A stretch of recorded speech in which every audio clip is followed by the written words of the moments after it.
Assalamualaikum warahmatullahi wabarakatuh. Waalaikumsalam. Oke, baik. Bapak Ibu sekalian, terima kasih. Senang sekali di hari ini kita sudah bisa berjumpa di dalam pelatihan webinar tentang manajemen pergudangan. Perkenalkan terlebih dahulu, saya Dudung.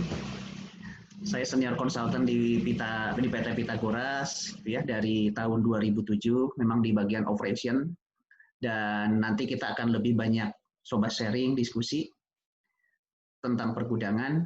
Background saya dari teknik elektro dan juga dari teknik industri Bapak Ibu, sama seperti Bapak Ibu, saya juga dulu praktisi. Saya dulu dari LG, kemudian dari Petro, kemudian juga dari Rosenindo gitu ya. Hari-hari ini saya juga sedang membantu beberapa perusahaan, terutama di perusahaan-perusahaan makanan dan packaging, ya, perusahaan packaging makanan, baik yang di Cikarang maupun di Citerep. Oke, baik Bapak Ibu sekalian, sebelum kita berlanjut, kita perkenalan dulu. Ini dari Pak Winanto dulu, nanti ke Ibu Rina, nanti ke Pak Riko, kemudian ke Pak Hairul, singkat saja. Nama, dari perusahaan apa, perusahaannya bergerak di bidang apa, Bapak bekerja di bagian apa, dan kemudian kira-kira tantangan dalam mengelola pergudangan di era pandemi ini apa? Silakan Pak Winanto, monggo Pak.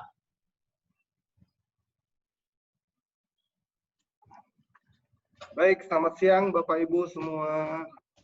Salam kenal. Selamat siang Pak. Salam kenal juga. Saya Winanto dari PT Selamat Sempurna. Saya di sales tapi merangkap juga di logistiknya gitu, di gudangnya juga. Berarti dulu Pak Winanto sempat ketemu Pak Toro ya Pak? Siapa ya? Saya belum ingat. Pak Toro dia dulu di production, sekarang beliau di plant manager sih di grupnya apa? Dulu beliau di filter juga selama Sempurna. Pak Toro ya, tahun berapa itu Pak? Kayaknya tahun 2010-an tuh Pak. Oh. Bapak sudah ada? Udah ada, saya dari 2003. Vincentius Toro Pak. Oh. Enggak kenal. Wah. Dia kepala pabriknya maksudnya, Pak? Sekarang kepala pabrik di grupnya apa itu orang tua. Dulu beliau di sana supervisor. Oh. Ya. Nggak ingat. Nggak ingat ya. Iya. Ya, kita juga sudah sering ini juga kan Pak ya, sama Pythagoras sering ada nama juga ya. Betul. Ya. Oke, ada lagi nggak? Saya mungkin cukup ya dari saya. Tantangan Pak, tantangan sekarang apa nih Pak? Tantangan ya. Tantangan sih sebetulnya kalau spesifik mengenai pergudangan sih paling ya mengenai itu Pak, mengenai ya sama seperti semua juga, misalnya mobilisasi manusianya bagaimana gitu di gudang, lalu kan juga ada misalnya supplier terus kontainer, supir kontainer, bagaimana mereka menerapkan protokol kesehatan yang ditentukan. Paling itu aja sih untuk operasionalnya. Tantangan terberatnya ya sales kita menurun itu tantangan. Oke, siap. Oke, kecuali Pak Hairul Akbar malah meningkat ini Pak, karena beliau langsung memproduksi masker ya. Hand sanitizer katanya Pak. Oh, hand sanitizer. Oke, Bu Rina, monggo Bu.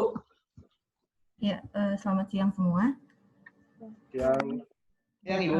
Perkenalkan saya Rina Sihotang dari PT Mandiri Inti Perkasa. Untuk perusahaannya bergerak di dunia pertambangan. Nah, kebetulan saya bagian konsultan untuk SAP material manajemennya. Nah, jadi ikut untuk training ini untuk lebih memahami terkait inventory management sih, Pak. Oke. Yang bisa diimplementasikan ke sistem. Gitu. Oke, baik. Siap. Terima kasih, Bu Rina. Pak Riko, silakan Pak Riko.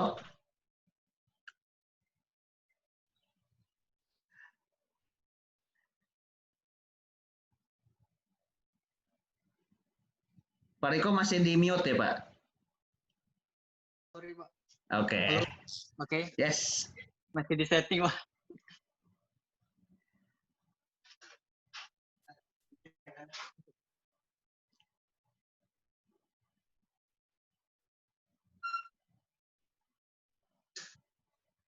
Halo. Halo, silakan Pak Riko. Oke, Pak. Oke. Ya, selamat siang semuanya. Perkenalkan, nama saya Riko Ibnu Rahman. Saya dari PT Ecoils Jaya Indonesia, Dumai ya. Saya posisinya asisten stores, departemen engineering. Jadi problemnya kita ya sama lah seperti teman-teman yang lain, itu ketika masa pandemi ini sulit itu mendatangin material karena kita di sini masih project ya kan. Belum lagi negara-negara asalnya kita itu lockdown gitu. Jadi mesti nunggu mereka buka baru kita bisa ngirim shipment. Terus permasalahan kita di sini ya untuk sekarang sih karena masih project ya belum terlalu banyak lah ya Pak. Okay. Biasanya itu pas udah operation ya banyak ya. Mulai material handlingnya nanti itu udah banyaknya itu di operation ya. Oke, baik Pak Riko, terima kasih. Pak Hairul silakan Pak. Oke, terima kasih. Selamat siang teman-teman semua. Salam kenal. Nama saya Hairul Akbar. Saya dari PT Noser Balindo. Saya berposisi sebagai supervisor warehouse. Dari kendala yang pernah saya alami di gudang saya adalah materi handlingnya kadang agak sulit karena tipe dari barang yang kita terima adalah ada dua tipe. Yang pertama langsung dari klien, yang kedua adalah dari supplier. Nah, yang langsung dari klien yang agak sulit untuk kita handling karena dari segi spesifikasinya kita belum dapat sebelumnya gitu. Jadi dari standar penyimpanannya pun juga kita masih agak meraba-raba sebelum itu kita masukkan ke inventory. Nah, di awal yang banyak pending wasting time-nya maka menghambat juga untuk proses produksi. Oke. Jadi efisiensinya nggak kebentuk di situ loh. Ya. Mungkin itu ya, sekian dari saya, Pak. Oke, baik. Terima kasih Pak Hairul. Baik teman-teman, kita coba masuk di pelatihan warehouse management supaya tidak berlama-lama. Mudah-mudahan terlihat ya. Slide saya sudah nampak ya? Oke. Ya, baik Bapak Ibu sekalian. Berikut biodata saya. Saya lebih dari 20 tahun berpengalaman sebagai engineer, manager, dan senior manager yang sedang membantu beberapa perusahaan di PLN. Besok juga saya akan melatih manajemen project di PLN Palembang juga sama lewat Zoom ya. Oke, kemarin minggu pertama, sekarang minggu kedua. Dan kemudian kita juga sedang membantu yang lainnya, Pertamina Gas, Astra Honda Motor, Indokorsa, Tirta Investama, dan lain-lain. Oke, baik Bapak Ibu sekalian. Nah, kalau kita bicara pergudangan, berarti kita bicara supply chain management. Karena warehouse ini bagian dari supply chain management. Ada yang namanya material planning, ada yang namanya procurement integration. Nah, di sini kemudian muncul warehouse management, kemudian distribusi, retur, dan barang kembali. Nah, yang menarik Bapak Ibu, ketika kita bicara supply chain management, kita akan bicara tentang kolaborasi dan kita akan bicara tentang efisiensi. Karena barang yang mulai dari vendor sampai barang itu diterima oleh customer, diproses oleh kita, diproduksi oleh kita, itu akan melewati berbagai macam tahapan. Termasuk di gudang, kalau kita bicara gudang, itu pasti kita bicara tentang uang. Suara saya ini ya, apa? Suara saya jelas nggak nih Pak? Kok kayak ada... Jelas ya? Jelas, Oke, siap. Oke, kalau kita bicara warehouse, kita akan selalu bicara tentang uang Bapak Ibu, karena kita akan selalu bicara tentang material. Di sini 40-60% biasanya rata-rata uang perusahaan itu ada di gudang. Nah, sasarannya ketika kita mengelola pergudangan itu adalah kita bagian dari efisiensi tentang supply chain management dalam rangka mencapai efektivitas kinerja perusahaan. Nah, gudang itu sebenarnya adalah di tengah posisinya, sebelum user menggunakan, setelah dari supplier, barang disimpan di gudang. Jadi sebelum digunakan oleh supplier, ini kalau kita gudang-gudang yang ada di pabrik. Tapi kalau kita bicaranya gudang raw material, ini kalau gudang kita raw material, gudang spare part, berarti barang dari pemasok. Tapi kalau kita ada di finish good, berarti pemasoknya itu produksi, barang dari produksi, simpan di gudang kita, penggunanya itu adalah customer. Terus kalau gudang saya distributor, berarti ini pemasoknya itu adalah manufaktur, simpan saya di distributor, kemudian itu barangkali retail, penggunanya itu adalah retail. Terus kalau saya retail berarti pemasoknya itu distributor, wholesaler, saya sebagai gudangnya, kemudian penggunanya itu adalah para pembeli, gitu ya. Oke.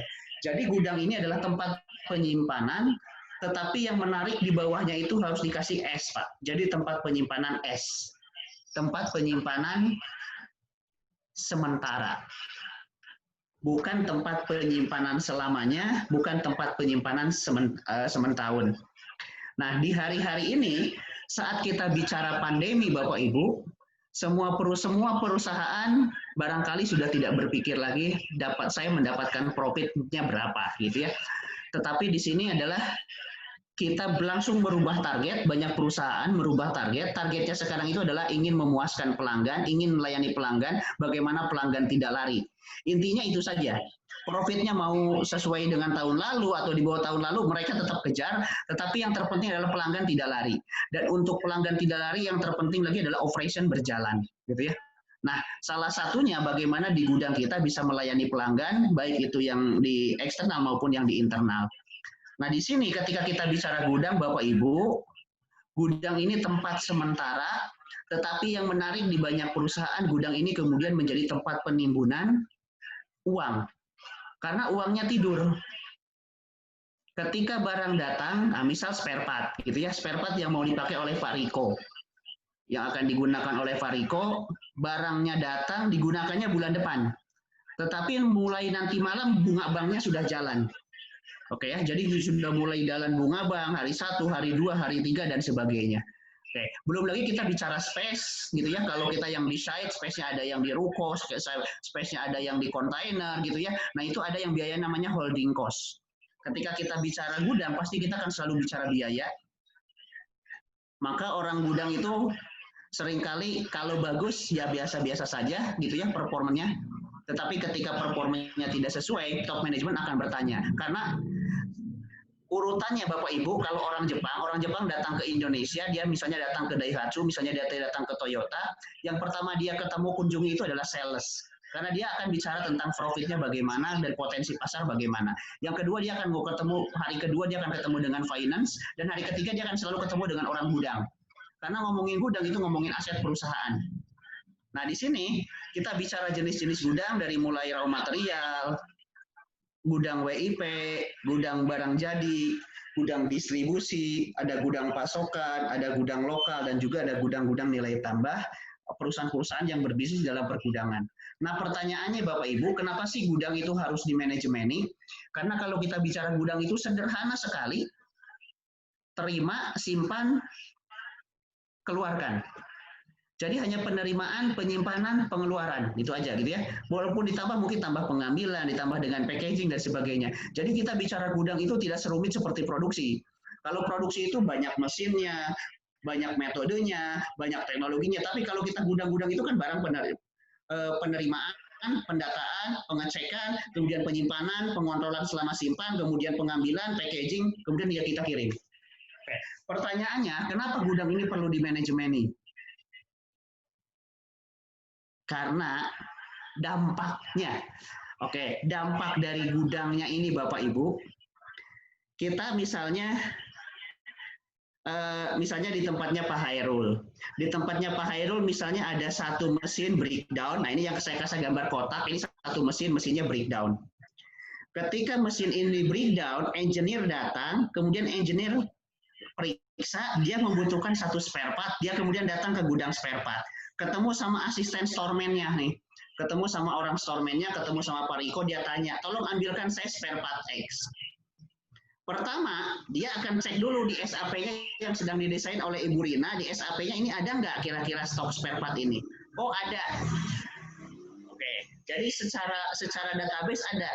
Dia datang ke location, pas dia cek di location-nya, pas dia lihat cek di bin-nya, ternyata barangnya nggak ada. Dicari, dibongkar, diubek. Ini nggak ketemu, Pak. Oke, ini nggak ketemu. Si spare part X ini. Oke, kira-kira di tempatnya Pak Hairul, kalau mesin ini downtime, Pak, breakdown ya, downtime, karena spare part-nya nggak ada selama 1 jam, berapa yang hilang, produk yang hilang, Pak?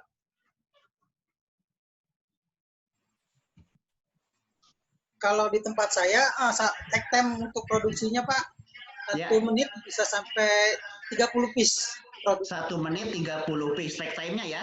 Berarti kalau kita bicara 60 menit, ini kali 30 kan Pak? Ya. Oke. Ini kan sekitar 1.800 ya? Betul ya? Benar. Nah, ini kan sekitar 1.800. Misalnya karena kita cari dulu, kita ke kawan lama dulu, kita ke Glodok dulu gitu ya, ini misalnya menjadi 3 jam. Berarti tinggal cari itu Pak, 3 jam dikali 18.000. Oke ya? Ini memang mungkin harga spare part-nya nggak seberapa gitu ya. Harga spare part-nya nggak seberapa, tetapi kita bisa ketahuan sendiri sekarang 1.800 dikali 3 jam. Itu output yang hilang Pak, ketika barang kita tidak ada. Oke ya, mungkin di tempatnya Pak Winanto juga sama gitu ya. Ternyata ketika 3 jam ini barangnya nggak ada, akhirnya finish good-nya kosong nih Pak. Nah di sini FG-nya kosong karena nggak ada produksi, Bapak nggak bisa kirim Pak, delay, akhirnya pengiriman ke pelanggan. Oke lah, ini kan delay nih Pak ke pengiriman ke pelanggannya, atau kita akhirnya kehilangan order. Kira-kira dampaknya apa nih Pak, kalau kita bisa mengalami keterlambatan sampai 3 jam, 4 jam begini Pak Winanto? Karena mesinnya stop line, breakdown, kita nggak buat barang gitu ya, akhirnya kita nggak bisa ngirim. Oh iya, Pak Winanto aja lagi telepon ya. Oke. Nah ini sudah aktif. Halo Pak Winanto, ngikutin Pak? Ya, maaf Pak. Tidak apa-apa. Kira-kira kalau di Pak Winanto bagaimana nih? Jadi ketika mesinnya breakdown 3 jam, tadi 1 jamnya itu 1 menitnya itu 30 Pak, 30 pieces. Jadi kalau 1 jam itu 1.800, sekarang 3 jam Pak breakdown-nya. Kalau misalnya barangnya kosong, kita nggak bisa kirim, akhirnya delay kan Pak ke customer. Dampaknya apa nih Pak kalau kita delay ini Pak? Ya di ambilin customer juga, lalu kontainernya kan jadinya nginep. Kalau misalnya kontainernya udah datang gitu kan, terus ya jadinya kontainernya nginep, delay, customer kecewa, gitu Pak. Oke, dapat surat cinta dari pelanggan ya Pak ya? Nah, bisa dapat komplain dari pelanggan, kalau berulang-ulang bisa dapat penalti nggak Pak? Ada sih yang begitu. Ada juga yang penalti ya? Oke, mungkin kalaupun nggak penalti, kalau kita berulang-ulang ya larinya dia akan Betul, itu yang paling bisa berpindah ya Pak ya? Oke, nah ini.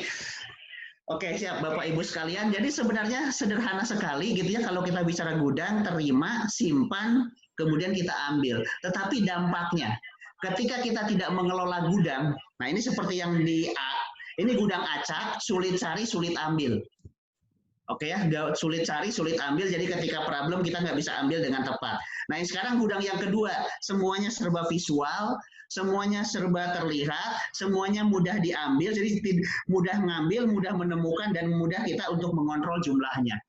Nah ini, sehingga kita akan meningkatkan Pak, bicara ke pelanggan, kita akan bicara tentang availability, karena tugas dari kita itu adalah bagaimana sekarang bicaranya adalah kehandalan atau ketersediaan barang ke pelanggan.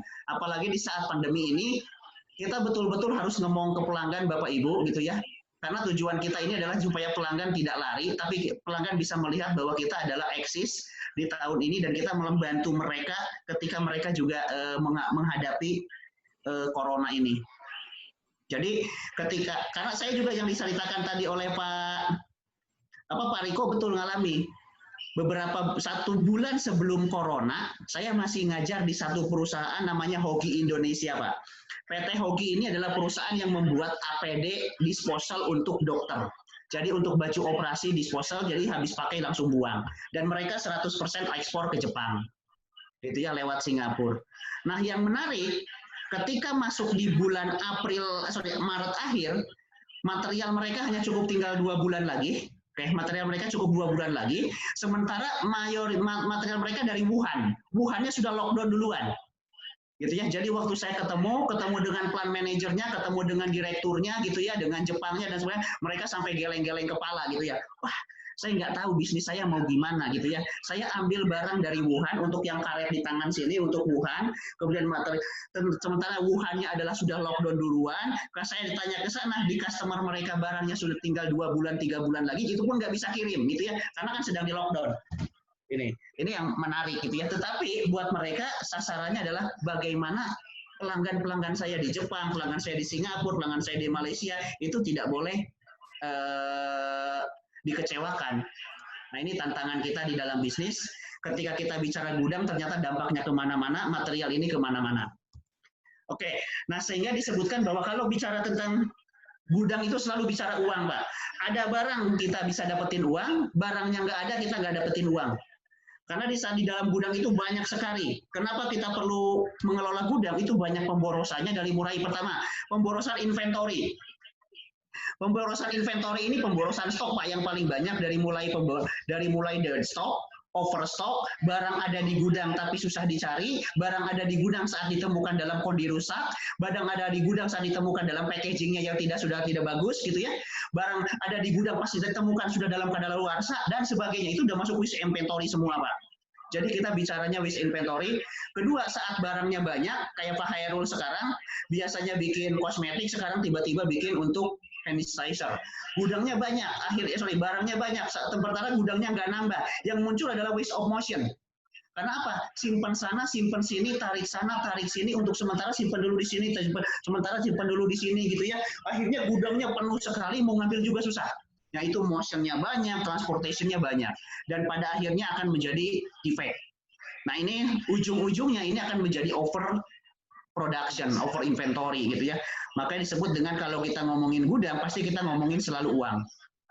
Nah ini Bapak Ibu berdasarkan dari bukunya Operation Management Heijerender ditunjukkan 6%, rata-rata di 6% atau 3-10%.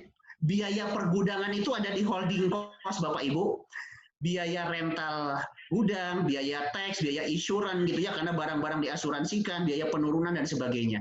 Rata-rata 3% ini karena biaya kita itu karena operating cost, kemudian handling cost, kemudian tentang transportation cost, 3% itu karena labor cost Pak, gitu ya rata-ratanya.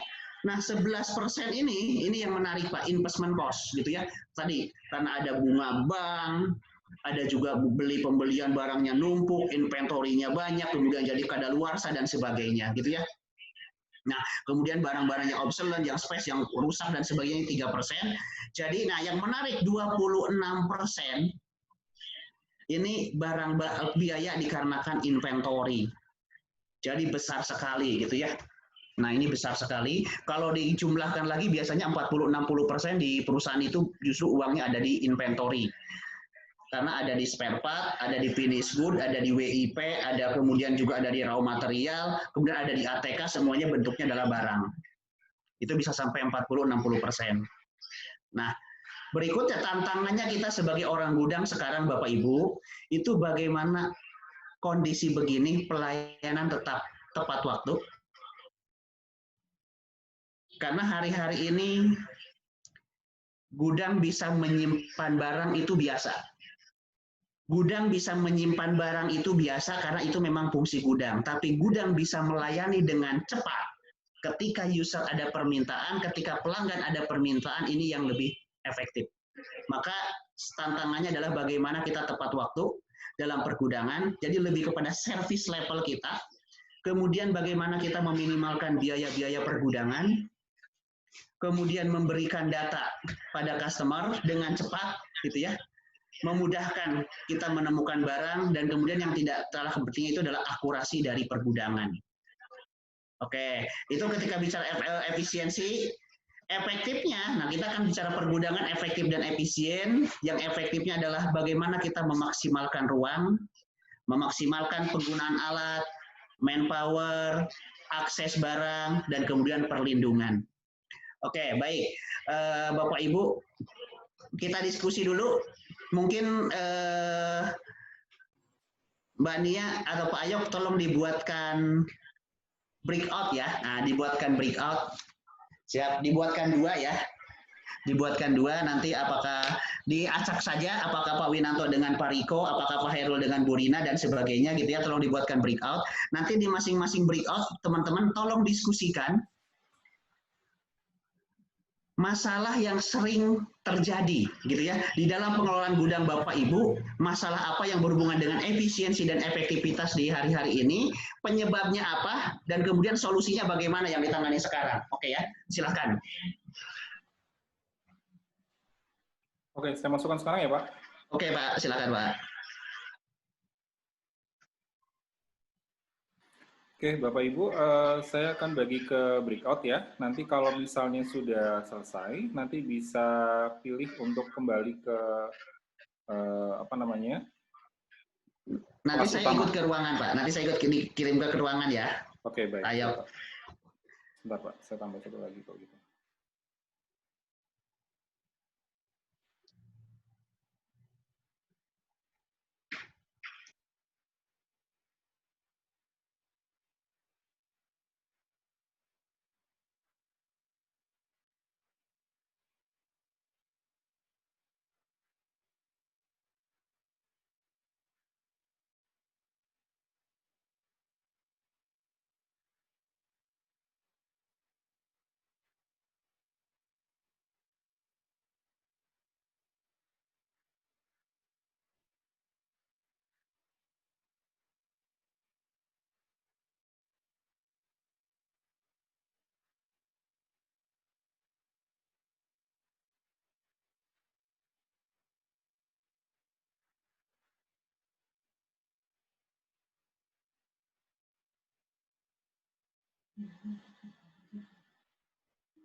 Ya, oke, silakan Pak. Silakan Pak Hairul, dikeluarkan Pak ininya Excel-nya. Di print screen Pak. Betul, di share screen Pak, di share screen aja Pak. Di share screen Pak. Di bawah ada yang tombol hijau tuh Pak. Share screen biar Pak Riko bisa melihat nama spare part-nya apa, nama gudangnya gudang apa gitu ya. Sebentar Pak ya. Sip, ada share screen bawah.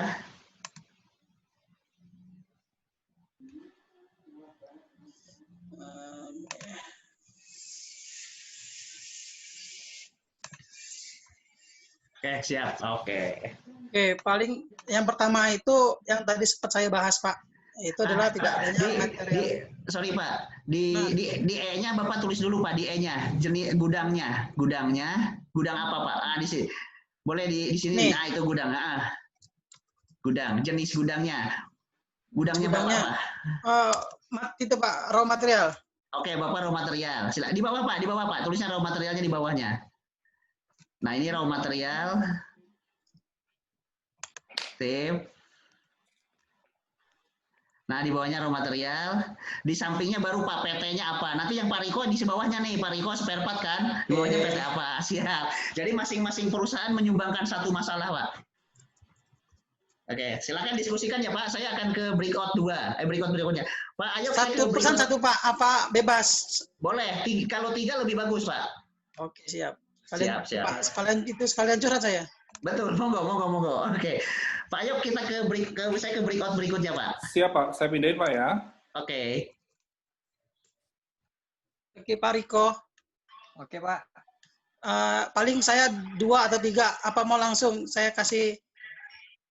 Langsung aja, Pak. Kebetulan saya pakai handphone nih, Pak, karena laptopnya problem dengan kameranya kan.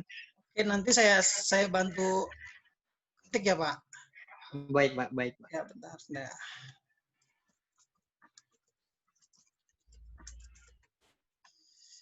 Satu adalah material, tidak ada pen. Laptopnya ada.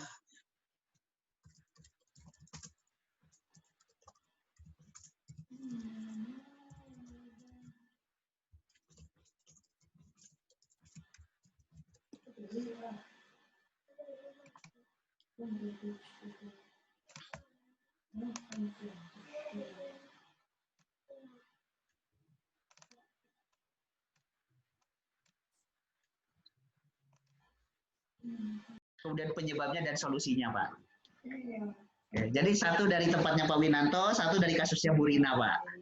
Pakai Excel aja, Pak. Pakai Excel susah, Pak. Paling saya bisanya kan kita permasalahan kita itu yang mau saya tanyakan sebetulnya mengenai efektivitas stok opnam. Oke. Kan gudang kita gudang finish good nih. Ada ribuan part number juga di sana, ribuan part number. Mungkin ada sekitar 6 juta piece ya, 6 juta piece.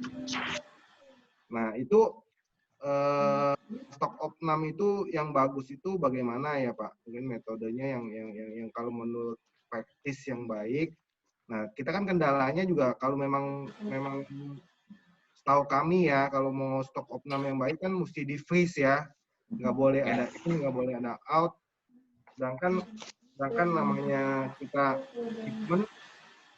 shipment itu selalu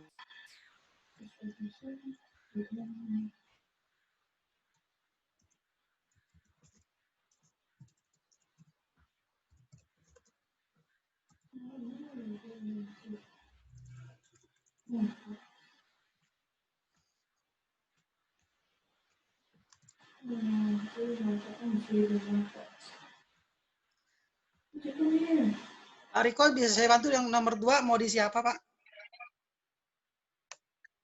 Berarti saya tadi seperempat ya, Pak? Di gudang seperempat ya? Ya, problemnya apa tuh?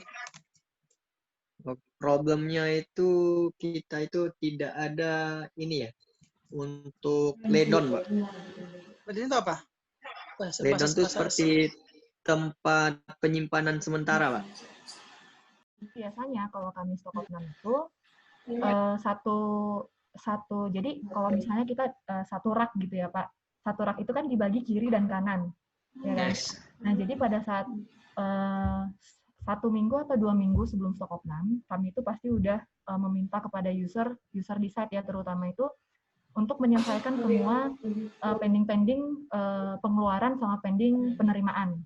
Oke. Kemudian sebelum stok opnam biasanya itu H-1 sebelum stok opnam biasanya ya Pak kami akan meminta user juga.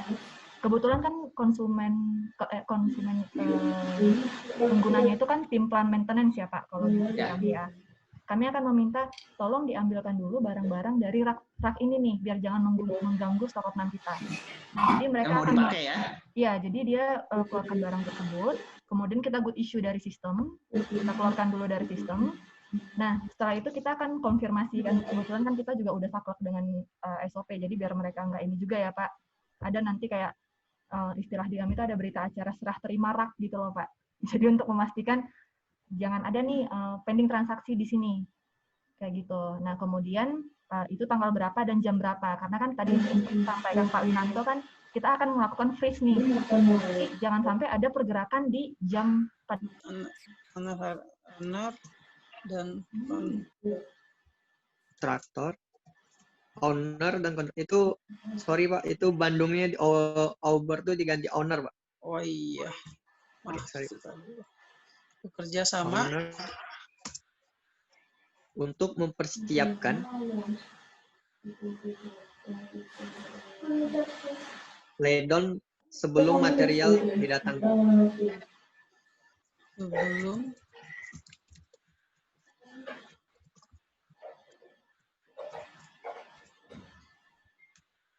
di dokumen PID itu juga kita akan tunjukin berapa jumlahnya, karena kan bisa jadi nggak muncul, sebenarnya sih nggak boleh ya Pak, kita nggak boleh nunjukin jumlah ya, cuma kadang karena keterbatasan juga jaringan namanya juga di hutan kan, jadi ya kita harus memang pakai dokumen manual. Nah di situ kita hitung semuanya. Nah kemudian setelah itu lalu setiap kita selesai stock opnam itu kita akan cross check ke bagian good issue-nya sama good receipt-nya. Selama kita stok opnam pada tanggal sekian dan jam dari jam sekian sampai jam sekian, ada nggak lagi pengeluaran barang? Misalnya kan bisa aja Pak, pada saat kita istirahat, tiba-tiba orang itu ngambil kan, walaupun sebenarnya pada saat kita stok opnam itu, biar user tahu bahwa rak tersebut kita lagi stok opnam, itu biasanya kita kasih line, apa sih, kayak police line gitu loh Pak. Jangan nih kalau ada pergerakan apa-apa, tolong diinfokan ke kita. Jadi lebih lama sih Pak, cuma kesini datanya jadi itu kalau Ibu setahun sekali berapa sehari selesai Bu? Enggak lah Pak, kalau satu gudang ya Pak, itu kita bisa sampai hampir 2 minggu, karena kan juga nanti ada proses verifikasi juga kan Pak, karena juga memang setahun ya Pak, data setahun kan kita ada yang pending penerimaan dan good issue juga gitu. Oke. Gitu. Kalau di tempat Pak Winanto per 6 bulan itu berapa hari Pak? Mungkin juga setahun kali kita juga ya. Setahun sih Pak, kita juga setahun. Setahun sekali ya? Ya, setahun. Dan biasanya 2 mingguan juga sama. Iya. Itu untuk yang finish good atau yang raw material Pak Winanto? Finish good. Finish good. Oke. Oke, ini kalau di tempat saya dulu malah per bulan loh Pak.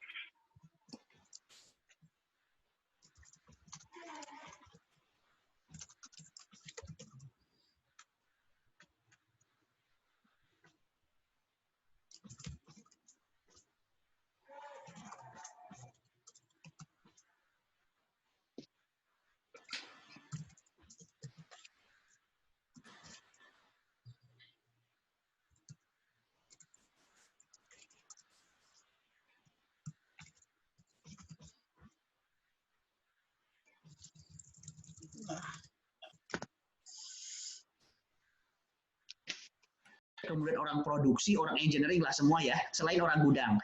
Orang gudang itu hanya menjadi penunjuk aja. Jadi misalnya saya mau cari barang X, orang gudang yang di rak ini. Saya mau, ini ternyata datanya saya mau cari barang B, di rak ini. Jadi orang gudang itu hanya penunjuk aja. Terus yang menghitung orang gudang juga nggak boleh ngitung, gitu ya. Orang gudang nggak boleh ngitung, dia cuma menemani, dia cuma menunjuk. Jadi yang menghitungnya betul-betul bagian lain. Dan itu konsekuensinya memang dalam satu hari itu kami biasanya ngambil di hari Sabtu, jadi ketika produksi juga agak turun karena itu ya. Kemudian kita sudah informasikan ke vendor tidak ada pengiriman, ke customer kita nggak ada pengiriman di hari itu. Kemudian ke vendor, kalaupun ada pengiriman sudah disiap-siapkan keluar dulu seperti yang tadi Bu Rina ceritakan, dari malam itu sudah siapkan. Kita dapatkan packing listnya dari sales itu apa saja yang akan disiapkan, diekspor dan sebagainya. Kemudian tidak ada kedatangan dari vendor. Nah itu kalau kami setiap bulan Pak. gitu ya. Kalau kami setiap bulan, dan itu bisa sampai jam 4 sore lah gitu ya, sampai jam 4 sore hampir seharian. Produksi juga mereka, kalau yang produksi sudah disiapkan tuh, jadi yang mau diproduksinya apa kita dapat dari PPIC, jadi sudah dikeluarkan dari gudang, jadi mereka tinggal ngambil dari barang yang mau dipakai hari itu. Nah itu kita lakukan waktu itu setiap bulan. Terus yang kedua, ada juga dengan tipe kelas ABC, Pak. Jadi kita membuat tipe ABC. Jadi kelas ABC. ABC ini, Pak, kita ngitungnya yang namanya kelas A itu nilainya 70, jumlahnya 10. Jadi yang nilainya 70, tapi secara jumlah itu cuma 10. Oke ya, cek kebalikan Pak, cek kebalikan. Secara nilai 10, secara jumlah 70. Itu cek. Kemudian yang B ini 20-20. Misalnya di dalam kelas A ada 100 item, di kelas B ada 300 item, di kelas C misalnya ada ribuan item gitu ya. Oke, itu. Jadi nah ke ininya yang ini biasanya kita lakukan di spare part gitu ya. Ini di spare part yang kita lakukan lebih banyaknya. Yang A ini per bulan, yang B ini per 3 bulan, yang C ini per 6 bulan. Jadi kalau yang C berarti setahun 2 kali, yang B karena per 3 bulan berarti dia 4 kali, nah kalau yang A ini per bulan. Cuma dilakukannya setiap hari. Nah ini yang menarik, jadi dilakukannya setiap hari. Jadi misalnya barang A itu ada 1000. 1000 dibagi aja 20 hari Pak, 1000 bagi 20 berarti sehari. Dalam satu hari itu dia akan hitung berapa gitu ya. Tapi secara jumlah sebenarnya sedikit. Karena barang A itu jumlahnya sedikit tapi nilainya yang besar. Yang nilainya yang harganya satu spare part 70 juta, 80 juta dan sebagainya. Nah ini menarik, kalau kita sudah menggunakan kelas ABC itu tidak ada yang namanya freeze. Itu nggak akan ada yang namanya freezing, walaupun dalam satu hari kita harus stop satu hari nggak ada. Karena kita lakukan, ini disebut dengan cycle tagging Pak, gitu ya. Nah ini cycle tag. Oke Pak, ayo kita kembali dulu Pak. Oke. Supaya teman-teman yang lain bisa sambil mendengarkan. Kembali semua Pak ya berarti ya. Oke, kita kembali semua ya teman-teman, kita ke main room.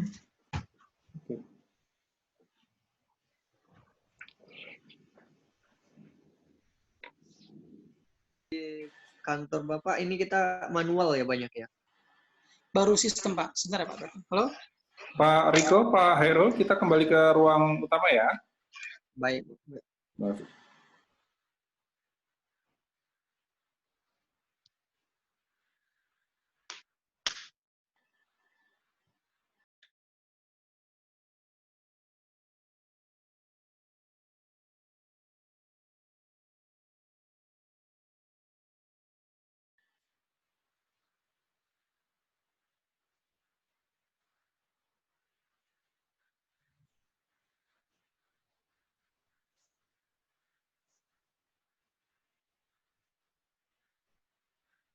Dari kelompoknya Pak Riko. Ya, sudah diinfoin Pak, kurang setengah menit lagi, mungkin masih di siap.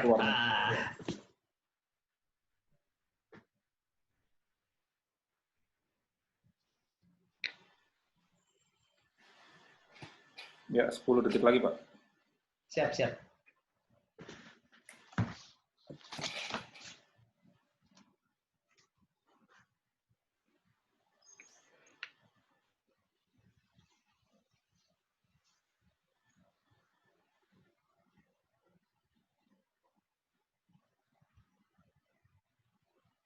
Oke, siap Pak Riko, Pak Hairul Akbar.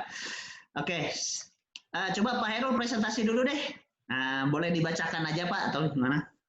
Oke, dari poin-poin saya aja ya Pak. Terima kasih atas kesempatannya. Yang poin pertama adalah tidak adanya material planning yang seperti saya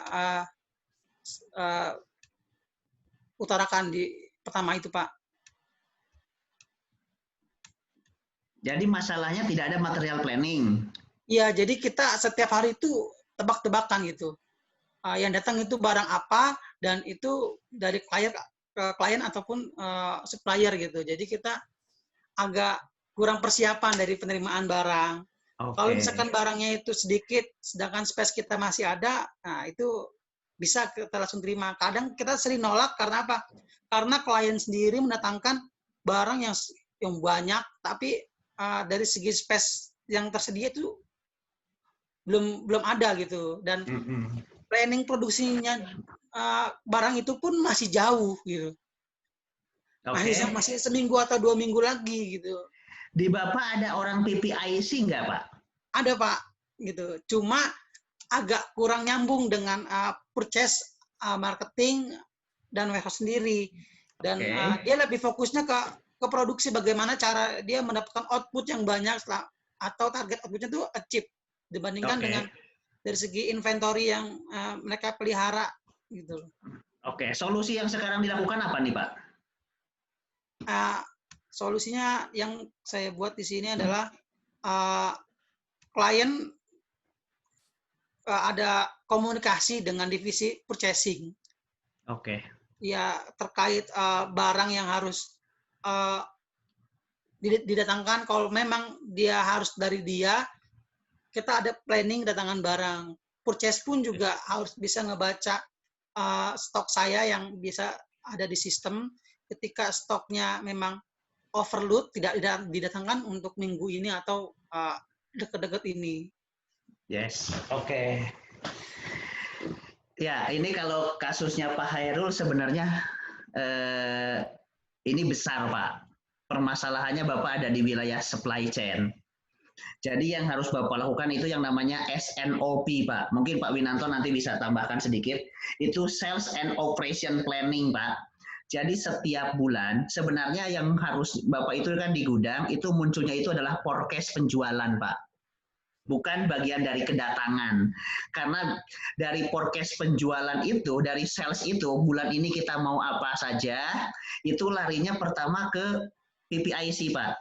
PPIC untuk mengisi yang diinginkan oleh Pak Winan dari sales, dia harus cek barang, ada barang apa saja. Barang yang ada, oke. Kalau yang barang yang nggak ada, dia akan lari informasi kepada purchasing, Pak. Jadi purchasingnya juga ikut, gitu ya. Purchasingnya ikut. Nah, jadi purchasing dapat informasi dari planning dapat informasi dari sales, Pak. Tapi setiap bulan tuh harus ada ini. Nah, kemudian purchasing baru dia larinya ke supplier. Oke ya. Nah, itu fungsi di dalam. Fungsi keluarnya Bapak melakukan yang namanya collaborative planning, Pak. Gitu ya. Collaborative planning itu antara Bapak dengan supplier, antara Bapak dengan customer, dengan klien Bapak yang ngirim barang, gitu ya. Karena tadi salah satunya klien barang, Bapak ngirim barang gudang penuh, padahal diproduksinya baru 2 minggu, 3 minggu lagi, gitu ya. Nah, itu karena tidak ada collaborative planning, Pak. Seringkali kita berpikir yang namanya planning itu internal, tapi hari-hari ini bagaimana kita membangun collaborative planning dengan si klien. Itu si klien enak sebenarnya sih, Pak. Dia nitip barang dulu di Bapak, gitu, karena gudang dia penuh. Gitu ya. Ini. Jadi Bapak melakukan 2, Pak, itu fungsinya ya. Di dalam Bapak melakukan sales and operation planning. Tujuannya untuk memenuhi supaya sales bisa terpenuhi, gitu ya. Yang kedua ke supplier dan ke bagian klien yang suka ngirim barang itu Bapak lakukan yang namanya collaborative planning, Pak, disebutnya. Oke. Kemudian tadi dari kasusnya Pak Winanto itu stok opnam barangnya jutaan, Pak, gitu ya. Gitu ya. Oke, ini udah gitu. Nah, ini yang tadi saya lanjutkan Pak Winanto. Jadi di dalam material itu kita mengenal yang namanya kelas ABC. Ini memang tidak kita bahas, Pak. Memang tidak kita bahas, makanya saya terangkan sekarang di sini karena di materi nggak saya masukkan. Itu bagian dari inventory management. Jadi kelas ABC itu saya izinkan saya sambil coret-coret ya. Oke. Jadi kalau kita bicara kelas ABC, nah di sini. Jadi kalau kita bicara di sini ada yang namanya barang A. Oke, sorry. Nah di sini adalah A. Jadi di sini adalah tipe barang, tipe kelas. Kemudian di sini adalah nilai. Di sini adalah jumlah. Jadi yang disebut dengan barang A ini secara nilai 70%. Tetapi secara jumlah 10%. Jadi ini artinya barang yang harganya mahal tapi jumlahnya sebenarnya kecil, Pak. Oke ya. Terus yang B ini adalah barang yang 20%, secara jumlah juga 20%. Nampak ya di slide ya? Pak Yok kelihatan ada ya? Oke. Nah di sini, nah ini kebalikan. Oke. Siap. Nah ini, jadi Bapak bisa melihat Pak di sini Kalau yang C itu berarti apa Pak? Jumlahnya banyak, tapi harganya kecil Pak, harganya murah. Oke ya? Misalnya baud, mur gitu loh Pak. Itu kan kalau artinya kalau Bapak ada selisih, lebih baik selisih di mana Pak? Di A, di B atau C Pak? Idealnya memang nggak ada selisih Pak. Tapi kan kalau kita mau cari ideal kan susah. Nah ini kalau kita mau ada selisih di mana Pak? Di A, di B atau di C Pak? C. Di C. Di C ya. Karena yang C ini harganya mahal. Oke, maka dari sini yang muncul adalah sistem kontrol Pak. Oke, kita bicara kontrolnya ketat. Oke, biasanya per bulan. Oke, di sini ini adalah kontrolnya sedang. Ya biasanya per 3 bulan. Di sini kontrolnya rendah. Ini biasanya 6 bulan. Oke. Tetapi caranya gini Pak. Ini tujuannya. Misalnya A ini jumlahnya 1000. B misalnya secara jumlah dia ada misalnya adalah 2.500. C misalnya ini secara jumlah dia ada 1.750.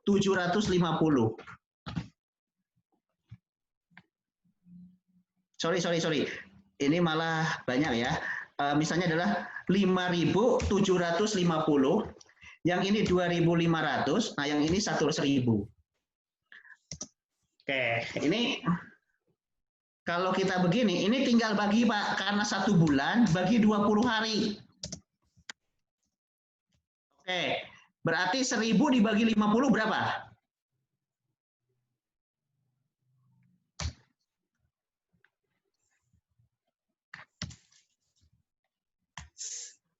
$50 ya? Betul ya? 50 Pak. 50. Yang ini kan 3 bulan Pak. 3 bulan itu kalau sebulannya 20 hari, berarti 3 bulan itu 60 hari Pak. Oke, maka perharinya berapa? Nah kita bisa dapatkan tuh Pak. Nah yang ini berapa? Ini berarti kita 20 dibagi kali 6 itu sekitar 120 hari ya. Nah ini 120 hari. Akhirnya dapat X pieces. Oke, ini X pieces. Jadi setelah 1 bulan Pak, 20 hari ini selesai Pak. Ini per bulan selesai. Ini per 3 bulan, cycle-nya selesai. Tapi nggak nunggu 3 bulan. Yang ini per 6 bulan selesai.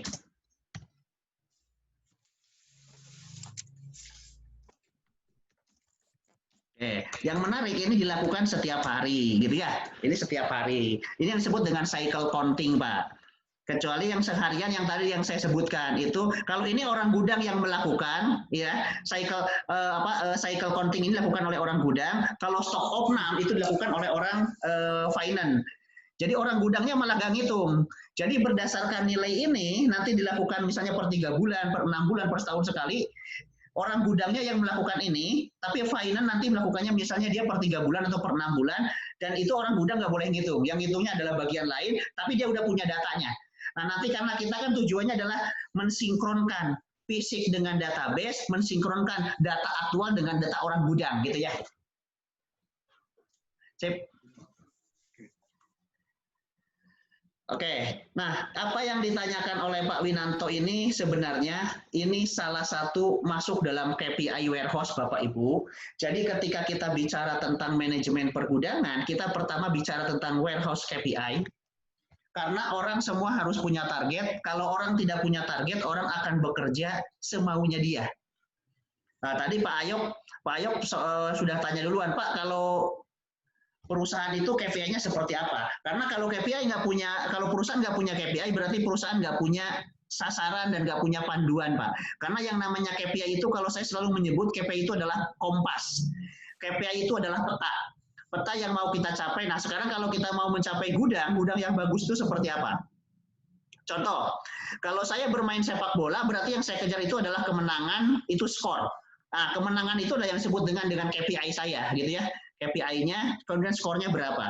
Nah, orang gudang harus paham skornya apa, kemudian KPI-nya apa. Yang kedua, warehouse operation dalam rangka mencapai KPI. Karena pada ujungnya, bagus atau jeleknya Pak Hairul itu dilihatnya dari KPI. Bagus jeleknya Pak Riko itu kan dilihatnya dari KPI, gitu ya. Maka kita harus memahami nilai apa sih yang menjadi ukuran kita, supaya kita fokus pada pekerjaan-pekerjaan yang besar. Bukan hanya pekerjaan-pekerjaan yang kecil, gitu ya. Jadi pekerjaan-pekerjaan yang fokus terhadap KPI. Nah, di sini, kalau kita bicara KPI gudang, nah, ini adalah kita bicara tentang membangun sasaran. Ada yang namanya sasar KPI hasil dan sasaran lead indikator itu cara untuk mencapainya. Kalau lead itu adalah hasilnya. Contoh di sini. Misalnya saya ingin menurunkan berat badan, maka indikatornya adalah saya harus mengatur pola makan, saya harus olahraga, saya harus lakukan angkat beban. Karena saya ingin menurunkan dari 82, sekarang ingin menjadi 60 misalnya. Nah, di sini kita identifikasi leg-nya orang gudang itu apa sih? Nah, patokannya kita di sini, Pak, quality, cost, time, safety.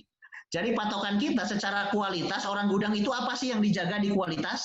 Oh, persen pemenuhan barang terhadap total permintaan. Kalau ada permintaan dalam satu hari satu, berarti kalau satu bulan ada 30 hari.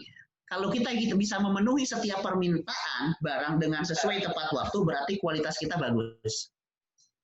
Kemudian kita bicara efisiensi, cost, ketepatan, catatan, jumlah barang. Nah ini, stok opnam ini ke sini Pak. Sasaran stok opnam itu karena kita punya yang disebut dengan leg indikatornya finance, di sisi cost. Itu adalah ketepatan, catatan, jumlah barang. Kalau time itu berhubungan dengan pemenuhan rata-rata penyediaan.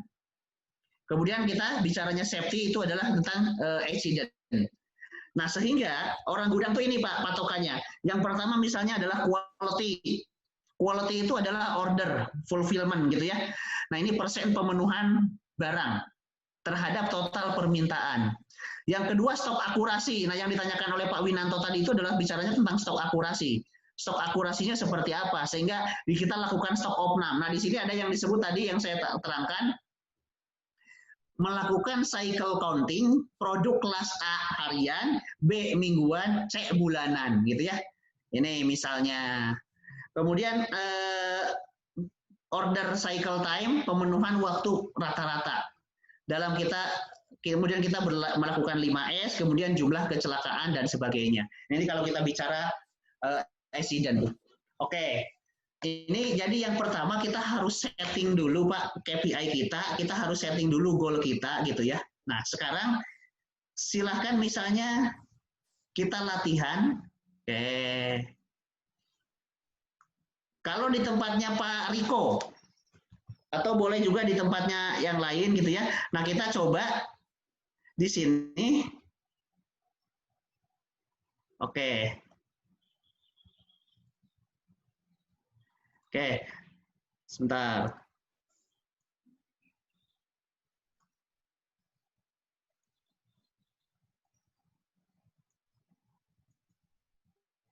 Oke, nampak ya? Oke, coba sekarang di gudangnya Pak Hairul. Pak Hairul ini kira-kira kalau parameter kualitasnya apa Pak? Quality. Leg indikatornya Pak? Itu Pak, lebih ke akurasi stok sih. Akurasi stok ya.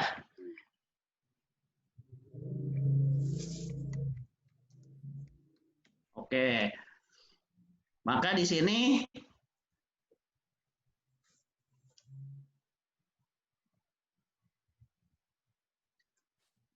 oh ini kebalik. Yang ini harusnya objektif. Yang di sini kita bicara adalah leg indikator, Pak. Berarti di sini apa Pak? Persen ya Pak ya? Kesesuaian. Ya. Kesesuaian stok fisik dengan data. Data. Betul ya? Oke, sip. Terus apa lagi Pak? Atau mungkin dari tempatnya Pak Winanto apa Pak? Oke, kira-kira KPI-nya gudang, Pak. Nah, ini yang berhubungan dengan sales, Pak. Berhubungan dengan sales, Pak. Selain stok akurasi.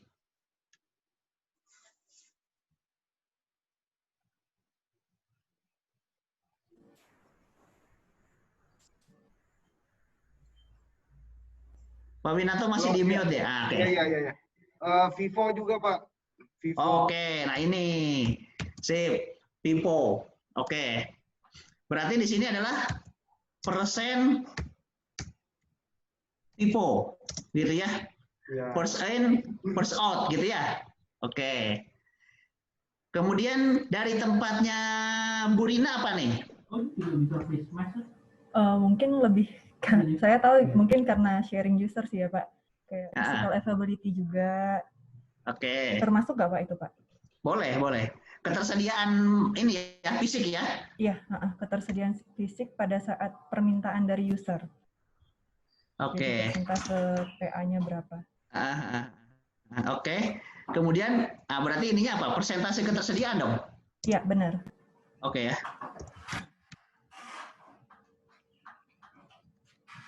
Ini ya. Siap. Oke, kalau tempat Pak Riko apa nih, Pak? Pak Riko? Nah, tempatnya Pak Riko apa nih?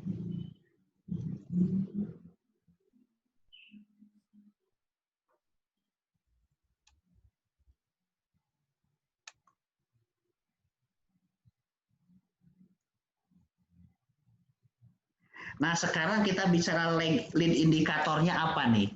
Agar stoknya oke. Agar stoknya sesuai nih, Pak.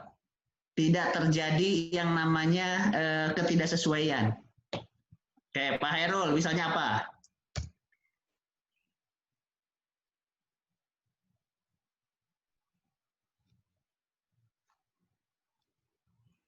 Untuk lead sendiri itu apa, Pak? Lead itu cara, Pak. Cara mencapainya, Pak. Capanya ya? Di sini adalah caranya, Pak. Oke, ini cara mencapai. Di sini saya kasih dulu, Pak. Itu adalah key result-nya, Pak, gitu ya. Kondisi ininya, kondisi kunci. Oke lah. Oke nih, Pak. Oke, supaya tercapai ini, Pak, kira-kira apa nih, Pak? Ini untuk memudahkan mencapai lead indikator, di sini kita butuh apa, Pak? Supaya sesuai. Misalnya, apa? Sistem, Pak. Sistem, oke, betul ya. Kita butuh sistem. Sistem pencatatan barang, oke, sip. Kita butuh sistem. Nah, berarti di sininya apa, Pak? Di lead, mencapainya gimana, Pak? Di lead indikatornya. Misalnya Bapak adalah, misalnya Bapak membuat sistem pencatatan. Atau ini aja, apa kalau di tempatnya Bu Rani langsung aja, Pak, di sini adalah menerapkan SAP. Oke ya. Ya. Oke, supaya Vivo apa nih? Supaya Vivo. Pak Winanto? Oke, supaya Vivo apa nih, Pak? Kirisalnya apa nih, Pak? Kirisalnya.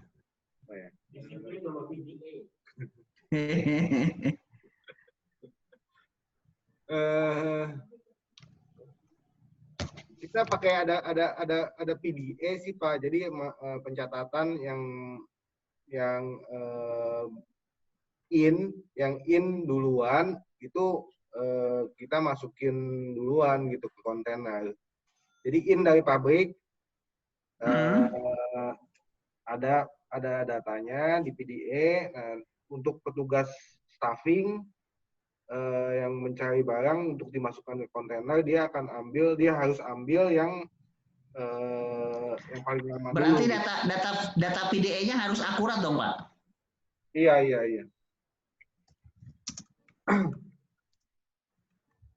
Iya, PDA-nya ada letak paletnya, misalnya di palet di Yes, berapa, betul. palet berapa Ini gitu. Bapak pakai sistem barcode kan, Pak? Iya, iya. Oke. Oke. Nah, terus di sininya, nah berarti ini harus kedisiplinan juga sih, Pak. Kedisiplinan betul. dari si manpower-nya ya.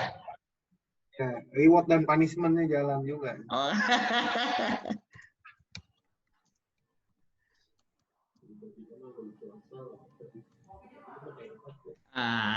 Ini. Oke ya. Oke, ini untuk physical availability apa nih, Bu? Bu Rani. Rina, Pak. Oh, Bu Rina, sorry, Bu Rina. Kalau untuk physical availability, apa ya, kalau dari sisi sistem sih, dari user itu selalu minta itu ada, apa namanya, untuk mencari call demand-nya gitu loh, Pak. Call demand sama, jadi kita harus ada report yang untuk memonitoring itu tiap minggunya gitu. Oke. Jadi nanti dibandingkan antara permintaan dari si plannya sama jumlah good issue yang dari sisi inventory-nya. Oke, itu berarti lead indikatornya apa nih, Bu, caranya, Bu?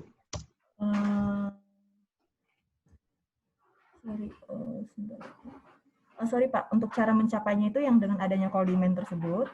Oke. Iya. Nah, key result-nya apa nih, Bu? Key result-nya apa ya?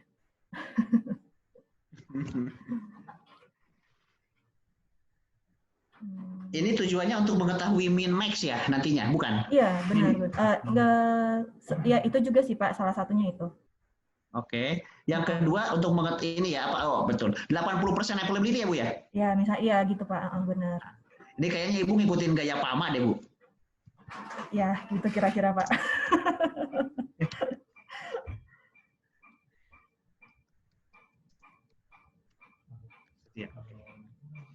Oke, tahu, paham saya. Jadi dari sekian barang 80% harus terpenuhi ya, Bu ya? Ya, dari permintaan. Oke, saya paham. Ini Paretonya Pama ini. Ya, untuk memenuhi diadaptasi ya Pak ke sini. Diadaptasi betul untuk memenuhi spare part-nya Komatsu ini, Bu. Ya, paham. Oke. Ini sebenarnya mirip-mirip ABC ya, Bu ya? Iya benar, pakai itu Pak. Betul, pakai ABC kan. Cuman ABC-nya beda, bukan 70-10 gitu ya. Ya. Oke. Good. Paham. Nah ini, jadi inilah yang pertama harus kita punyai Bapak-Bapak.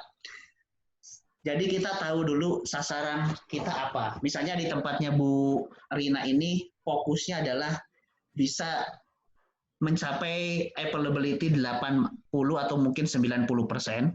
Karena supaya kehandalan unit atau unitnya andal ketika memenuhi kebutuhan user ya Bu ya. Ya. Ini. Karena nilainya ketika unit breakdown ya mirip dengan kasusnya tadi Pak Hairul gitu ya. Ini bisa produktivitas bisa terganggu gitu ya. Jadi fokusnya kita di sini adalah productivity sebenarnya. 80% availability barang itu untuk menjaga productivity dari unit atau dari mesin. Kemudian di tempatnya Pak Winanto, ini bicaranya adalah persen FIFO, karena ini bicaranya adalah tentang uang gitu ya. Uangnya harus mengalir, mana dulu yang selesai duluan itu harus dikirim gitu ya. Nanti kan supaya kemudahan telusur, kemudian part number gitu ya, sampai ke customer-nya dan sebagainya. Ini juga kayak ini ya gitu ya, sasarannya jadi kita tahu kalau kita bicara availability itu adalah produktivitas alat, kalau kita bicara tentang FIFO itu bicara adalah tentang uang gitu ya, supaya tidak ini. Nah, apalagi kalau sudah jelas tuh dari Pak Hairul kesesuaian antara stok fisik dengan database. Jadi setiap orang ke sini arahnya. Nah, ini kita pertama adalah membuatkan di gudang itu kita menetapkan dulu yang namanya KPI gudang. Nah, ini. Jadi yang pertama kita bicaranya adalah bagaimana kita membuat Bapak Ibu itu adalah KPI gudang. Nah, di sini, yes, KPI gudang. Ini kita tetapkan dulu sasarannya, tugasnya, kemudian setiap orang jadi paham, oh ini yang mau yang kita capai. Nah, dari sini setelah kita menciptakan KPI gudang, kita membuat KPI gudang, baru kita masuk di warehouse operation. Nah, di sini kita bicaranya adalah tentang penerimaan, penyimpanan, pengambilan, sortasi, dan delivery gitu ya. Nah, ini untuk memastikan bahwa service level kita oke. Maka di dalam pelayanan kita pertama ada yang namanya penerimaan, penyimpanan itu adalah waktu. Di situ ada waktu yang boros karena barangnya disimpan dan ada uang yang disimpan, kemudian ada barang yang disimpan, ada bunga yang berjalan. Nah, bagaimana kita membuat cross dock? Nah, tantangan kita cross dock itu tujuannya adalah memperpendek. Nah, ini memperpendek sehingga bayangkan kalau klien tadi dari kliennya Pak Hairul datang nggak disimpan dulu langsung dikirim ke produksi, Pak. Gitu ya. Nah, ini kalau saya datang ke Musashi atau saya datang ke Yutaka kirim barang ke AHM, ke Astra, Pak. Di Astra itu melakukannya cross dock, Pak. Jadi barang datang ke gudang dicatat, langsung masuk produksi, Pak. Produksi langsung kemudian dikirim. Jadi tidak ada yang namanya barang harus lama-lama simpan di gudang. Nah, tantangannya kita adalah menjadi cross docking, gitu ya. Karena kalau barang kesini terlebih dahulu, wah ini di sini disimpan, diletakkan, kemudian di sini berapa lama dikontrol, masuk lagi kita lihat picking list, kemudian ke sini disortasi gitu ya. Nah, ini di sini saja, Pak. Nah, ini yang saya kasih garis. Nah, di sini saja ini waktunya lumayan. Ada yang sehari, 2 hari, 3 hari, 1 minggu, bahkan bisa kalau spare part biasanya berbulan-bulan gitu ya. Ini di sini nih. Nah, sekarang bagaimana kita mengurangi kerugian di sini? Dengan cara kita lakukan cross dock. Yes, ke sini. Nah, ini tantangan kita, bagaimana kita membangun cross dock. Jadi waktunya harus pendek. Maka untuk itu Bapak Ibu, di dalam penerimaan barang, pertama tugasnya orang gudang itu adalah memastikan semuanya tepat. Dokumennya, materialnya, jumlahnya, kualitasnya, kemasannya itu harus selalu tepat. Harus sesuai. Karena kalau dokumen tidak sesuai, kita bisa kena bahaya karena kita tidak boleh menerima barang yang salah. Kemudian kita harus lihat antara delivery order dengan purchase ordernya apa, gitu ya, barangnya. Apakah betul yang dikirim itu adalah yang diorder oleh purchasing? Purchasing kalau misalnya ordernya barang A, betul nggak yang dikirimnya barang A? Jangan-jangan barangnya sama tetapi secara speknya berbeda. Misalnya kita kirim bearing, betul nggak bearingnya sama? Misalnya filter nih dari Pak Winanto, betul nggak filter tipenya itu sesuai? Gitu ya, filternya. Sehingga kita harus tetap lihat dokumennya, kemudian materialnya, terus jumlahnya. Karena tadi kalau jumlahnya kurang, bisa mendapatkan stock out gitu ya. Jadi pas kita butuh barangnya tidak ada atau barangnya kurang. Kemudian quality-nya, kemudian kemasan juga ini sangat penting. Yang kedua di penyimpanan kita harus sesuai. Lokasinya harus sesuai, jumlahnya harus sesuai, mana barang yang harus disimpan di dalam kondisi dengan suhu yang terbatas misalnya. Gitu ya. Kan biasanya ada mungkin di tempatnya Pak Hairul tuh banyak barang-barang yang harus disimpan di tempat yang temperaturnya tinggi gitu ya. Karena kosmetik. Beliau di kosmetik, kalau saya dulu waktu di elektronik ya biasanya yang berhubungan dengan IC gitu ya dan sebagainya. Kemudian tempatnya mana yang di lantai, mana yang di palet, mana yang di bin, mana yang di atas, mana yang digeletakin gitu ya. Misalnya barang-barang yang berat itu bisa atau yang simpannya di outdoor, chemical di mana, yang barang-barangnya B3 di mana. Jadi harus disimpan dengan sesuai peneletakannya, jumlahnya harus terkontrol, ini harus selalu kita siapkan. Ketika kita mengambil sesuai dengan picking list, jangan sampai mengambilnya berlebih jumlahnya atau kurang. Karena ini akan berhubungan dengan service level ketika kita mengirimkan ke pelanggan. Nah, di sini. Selalu kita bicaranya adalah QCD, Pak. Quality, Cost, Delivery. Oke ya. Jadi kalau di sini kita lihat, kemudian kita bicara lagi tentang pengiriman, tepat barang yang dikirim, tepat jumlah yang dikirim, tepat kemasan yang dikirim, kemudian waktu pengirimannya juga harus sesuai. Kita di gudang. Nah, inilah hasil dari gudang. Jadi menerima sesuai karena kita adalah gerbangnya barang. Ketika kita mengirim, itu juga harus sesuai. Catatan harus selalu sesuai. FIFO-nya harus jalan, gitu ya. Karena kita bicaranya adalah aset. Ketika kita melakukan di dalam pergudangan. Nah, kemudian, nah ini tantangannya sekarang, bagaimana kita bisa melakukan cross dock.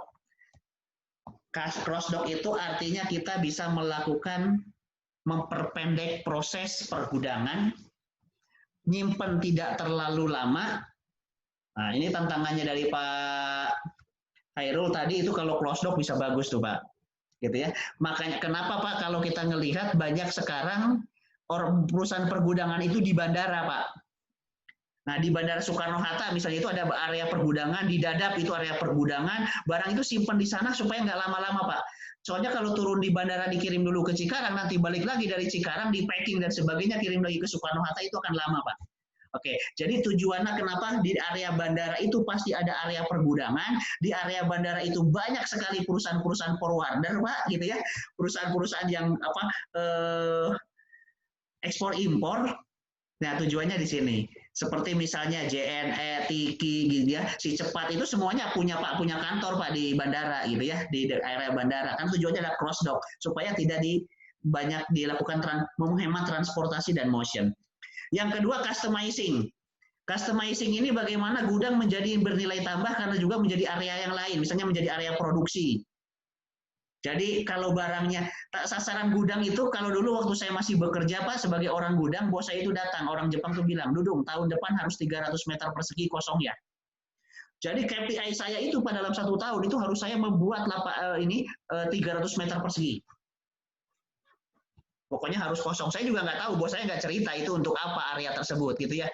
Ternyata setelah 1 tahun tercapai lebih dari 300 meter persegi, saya baru tahu di bulan Januari akhir itu datang mesin. Mesin datang, oh ternyata mau melakukan repacking Pak, gitu ya. Jadi mereka repacking, datang ke sini, tinggal di repacking, SNI, kemudian kirim ke customer Pak.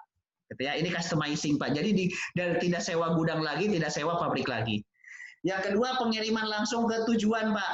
Ini yang dilakukan oleh Avanza, ini yang dilakukan oleh Xenia. Jadi kalau kita beli Avanza, kita nggak dikirim dari Toyota Pak, mobilnya dikirim dari Daihatsu, gitu ya. Karena kan langsung dibuat dari Daihatsu atas nama Toyota.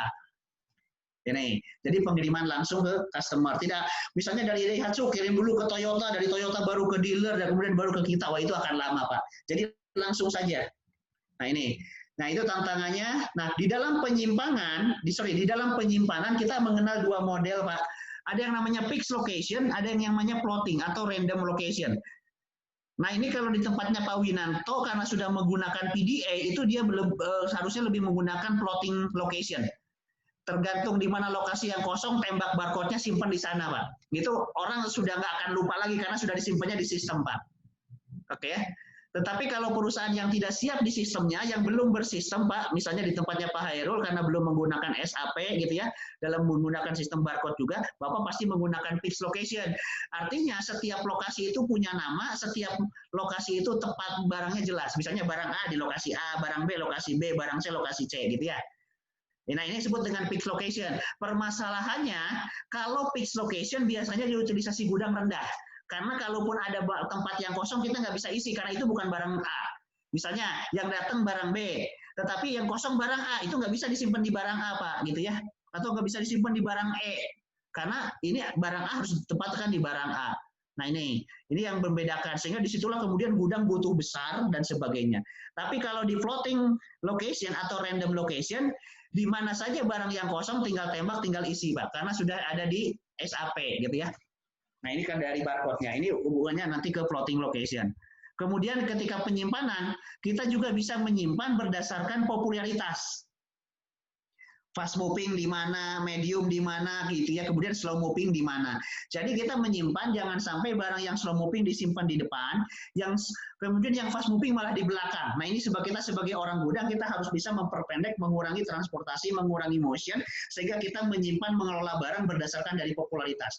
Oke, di sini barang-barang yang misalnya consumable fat di sini, barang-barang overhaul di sini, kemudian barang-barang extended di sini, gitu ya. Ini barang electrical, ini barang mechanical. Nah ini kalau kesamaan fisik biasanya kita gudang electrical, mechanical, chemical, spare part, packaging dan sebagainya. Kalau tadi kita fast moving, medium moving itu berdasarkan pemakaian. Yang berikutnya kita berdasarkan karakteristik. ada yang berisi media penyimpanan, barang yang khusus B3, barang chemical ini biasanya di tempat terbuka gitu ya, barang-barang drum itu bisa tempat terbuka, media yang temperaturnya harus terjaga dan sebagainya. Yang keempat, ini biasanya untuk barang-barang dalam kategori fungsinya. Jadi misalnya adalah kalau kita datang ke pabrik-pabrik tepung gitu ya, pabrik semen ini biasanya curah aja Pak, curah di mana pipa, material berbahaya dan sebagainya gitu ya. Nah ini ketika kita melakukan proses penyimpanan barang, melihat dari popularitas, kesamaan fisik, karakteristik khusus dan sebagainya. Prinsip awalnya dari dua tadi, fixed location atau kita menggunakan tentang random location. Ketika kita menyimpan, nah ini yang tadi pertanyaannya dari Pak Winanto, itu adalah stock opnamnya bagaimana. Stock opnam ini bagian dari pengelolaan kuantiti, bagian dari inventarisasi stok. Orang gudang itu melakukan yang namanya stock taking, pengendalian stok. Orang finance itu yang memimpin stock opnamnya. Saya nggak tahu di tempatnya Pak Winanto sekarang kalau stock opnam itu yang leadernya siapa Pak? Orang finance atau orang gudang Pak Winanto? Memang sebenarnya sih orang finance Pak. Cuman self ini juga, maksudnya self percaya juga gitu sama kita, karena kita yang handle, tapi finance yang yang meng-approve nanti kalau misalnya ada adjustment, kalau ada adjustment. Yes. Pak, saya boleh tanya sedikit nggak Pak? Boleh Pak Winanto, pokok. Tadi kan ABC kan berdasarkan nilai. Nah kalau berdasarkan nilai sih filter itu kan memang nggak ada nilai yang gede-gede sih Pak. Cuman kalau ABC-nya berdasarkan fast moving, medium moving, slow moving bisa juga kan ya? Justru yang masuk dalam kategori ABC itu berdasarkan nilai sama putaran Pak. Perputaran. Jadi Bapak bisa jadi A-nya itu adalah yang fast moving. Nilai plus fast moving, Pak. Oke, ini ya. Ini boleh, ini kan kita boleh saja Pak ya, kita memodifikasi yang namanya A ini adalah yang fast moving gitu ya, dengan yang nilainya lebih besar gitu ya. Artinya secara perputarannya juga bagus Pak, cepat gitu ya. Oke, siap. Nah, ini ketika kita pengelolaan barang selama disimpan, kita perlu melakukan yang namanya kontrol kuantiti.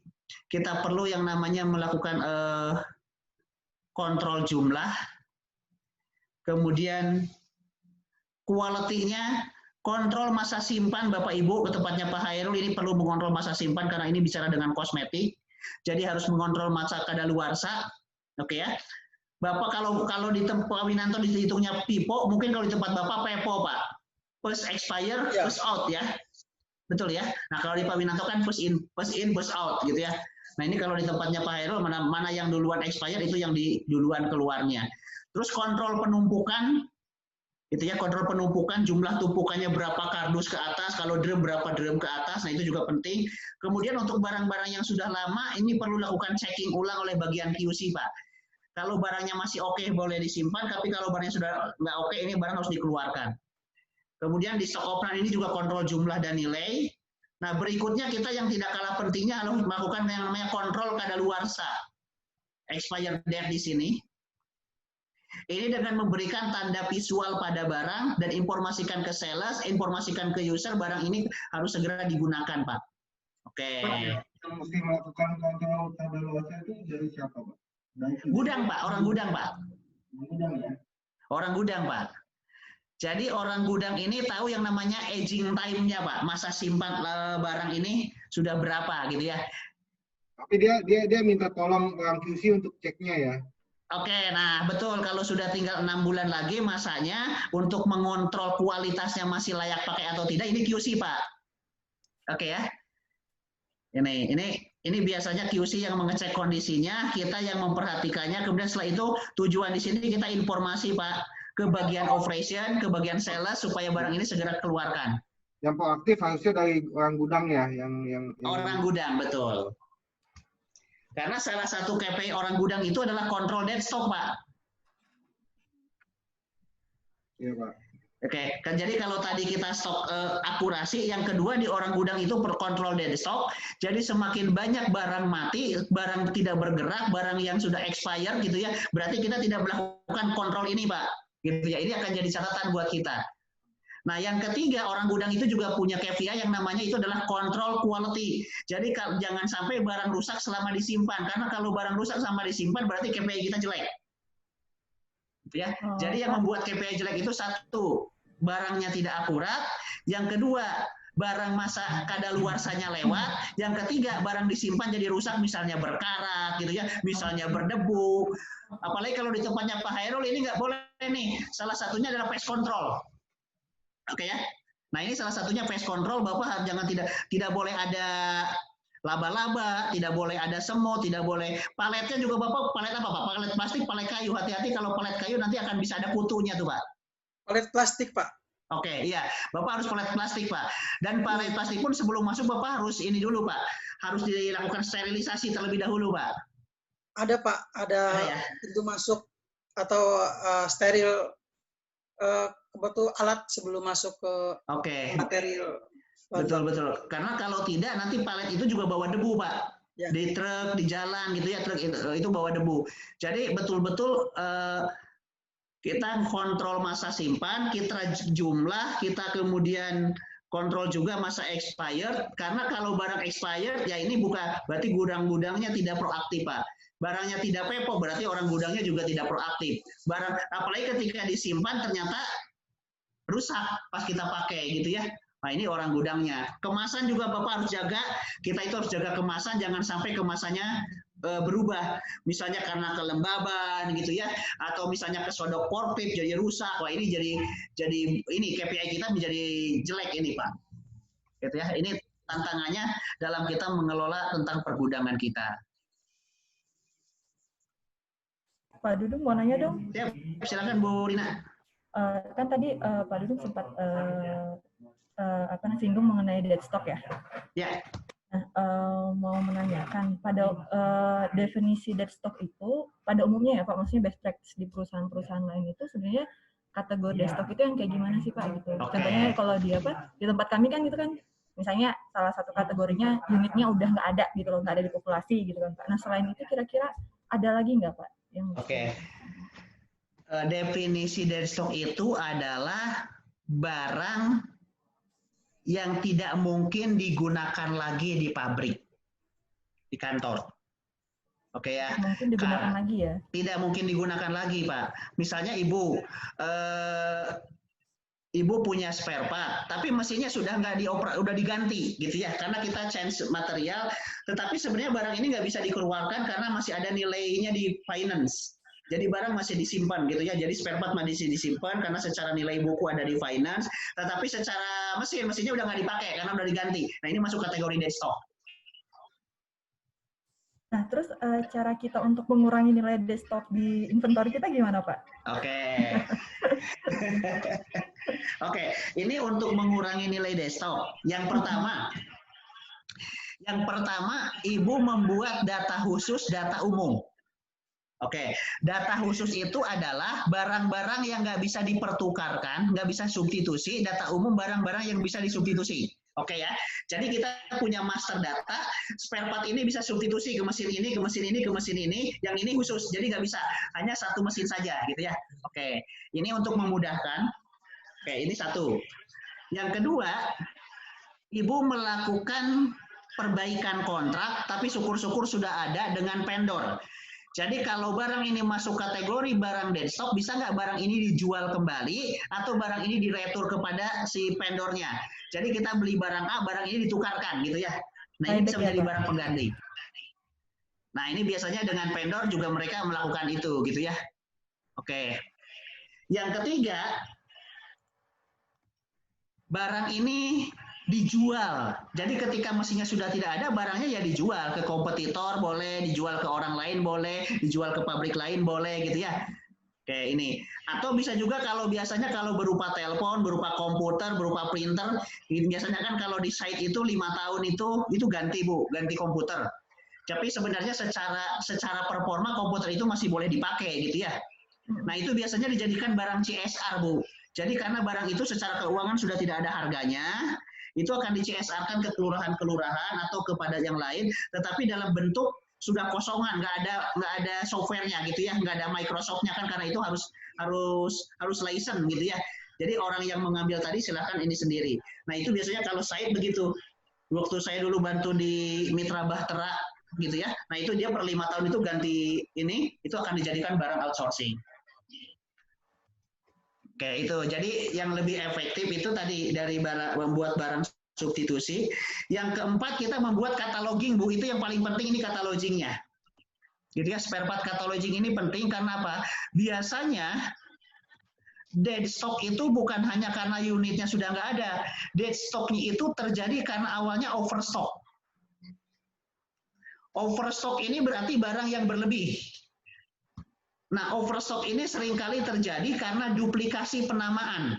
Misalnya, saya butuh namanya pointer. Oke, saya sebagai user nyebutnya pointer. Tapi kalau saya datang ke gudang namanya remote, gitu ya. Nah, ini namanya remote. Kemudian kalau saya datang ke purchasing namanya bukan pointer, bukan remote, gitu ya. Ini namanya adalah merek, gitu ya.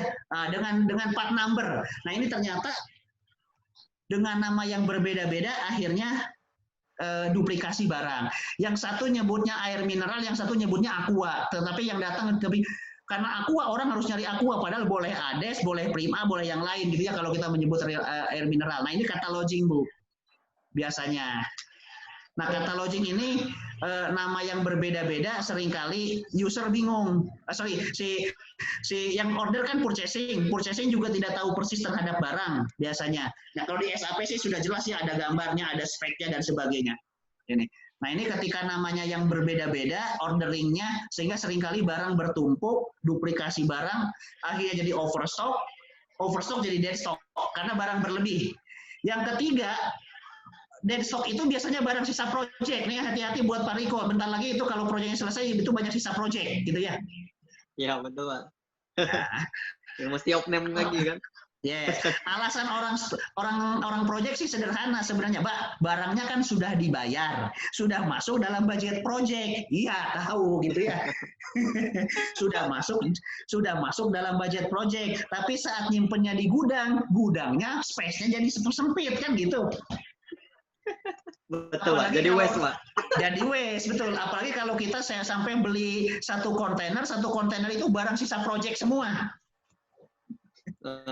Apalagi dia kalau udah material on ini kan. Nah, ini ya pengalaman tadi yang menyebabkan dead stock itu Bu. Jadi mesinnya yang sudah nggak ada. Yang kedua tadi barang-barang sisa project gitu ya. Yang ketiga adalah barang-barang awalnya overstock karena duplikasi. Gitu ya.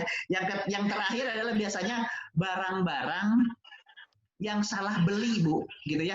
Barang-barang salah pembelian, salah spesifikasi gitu ya. Nah, ini karena komunikasi antara user dengan purchasing, user dengan di PR-nya juga nggak jelas gitu ya. User itu ketika di PR itu nggak terlalu jelas menuliskannya apa dan sebagainya. Nah, sehingga ketika beli salah. Oke, ini ya. Oke, mau nanya lagi boleh Pak? Boleh. Nah, tadi kan menyambung juga tadi Pak terkait dengan cataloging part number ya. Yes. Nah, yang jadi permasalahan juga, salah satu yang jadi permasalahan juga di tempat kami itu adalah kita harus maintain terkait dengan perubahan part number-nya gitu. Kita harus maintain material tersebut antara dia harus genuine, kemudian non-genuine, kemudian setelah itu karena kan kalau dia partnya non-genuine ya Pak, itu kan akan sangat banyak ya persamaannya terkait dengan supply vendornya ya. Nah, kemudian sedangkan kalau dia yang genuine akan sangat banyak juga perubahan part number-nya. Misalnya contohnya kita ngambil dari, misalnya kayak tadi Komatsu gitu kan Pak, dari UT gitu kan. Nah secara berkala kan mereka juga akan melakukan upgrading terhadap part-nya mereka kan Pak. Nah yang seperti itu sih Pak, untuk apa, gimana sih cara kita bisa memaintain master data kita itu bisa merujuk, ini loh maksudnya itu sebenarnya dari banyak-banyak perubahan ini loh yang dimaksud kayak gitu. Iya. Karena perubahan part number itu kan dari penerimaan barang, dari purchasing juga kadang tahu gitu kan Pak. Gitu itu sih. Oke. Ini kan sama dengan kalau di Pertamina kita bikin key map Bu. Oke. Oke ya. Jadi kodifikasi kan, ini kan kodifikasi barang gitu ya.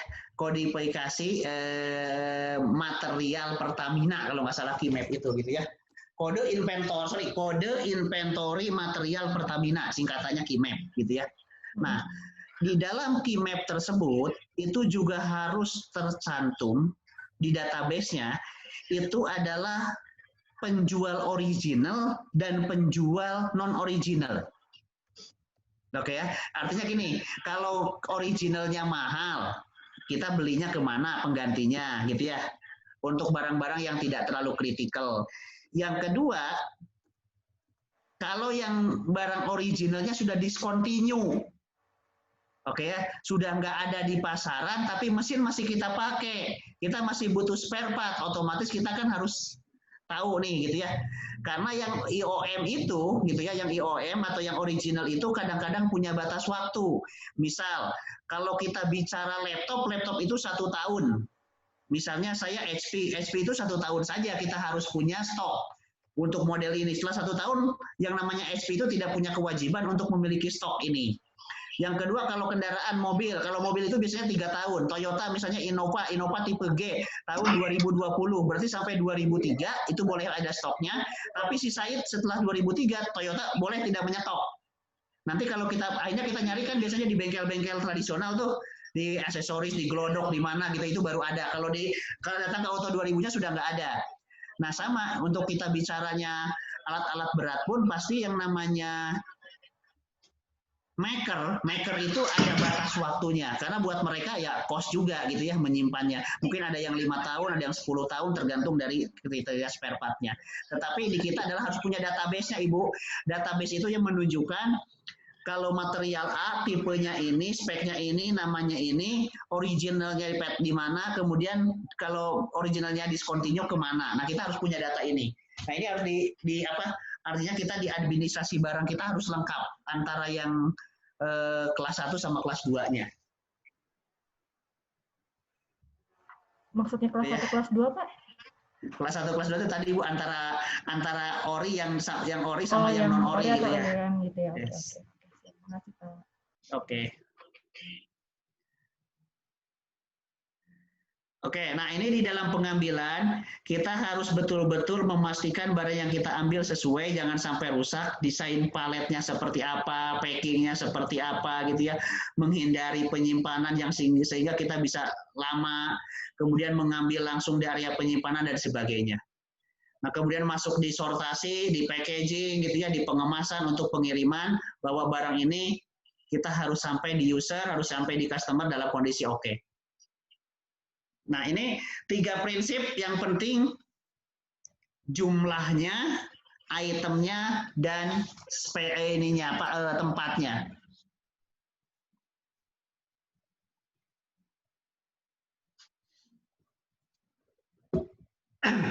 Jadi, secara tempat kita harus sesuai, misalnya barang A di ambalan 1 namanya apa gitu ya, itemnya harus sama gitu ya.